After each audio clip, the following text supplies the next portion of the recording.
Hello everyone, welcome back to the next video of jQuery series. Disable an element using jQuery. You can also change the non-CSS properties of HTML elements with jQuery. For example, you can disable buttons. When you disable a button, it will become grayed out and can no longer be clicked.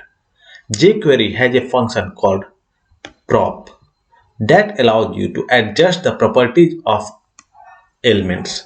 Here is how you disable all buttons. In this case, to disable all buttons, we will first use button element as selector, and on that proper prop function, and in this case we will declare disable as true.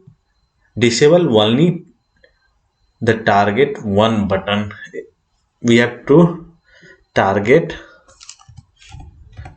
one, so let's do that, and has target one, and in this case we will change the property, and this it will be disabled true, and this is now disabled. Let's run the test and download my solution. And thanks everyone for watching. See you in the next video. Till then, bye bye.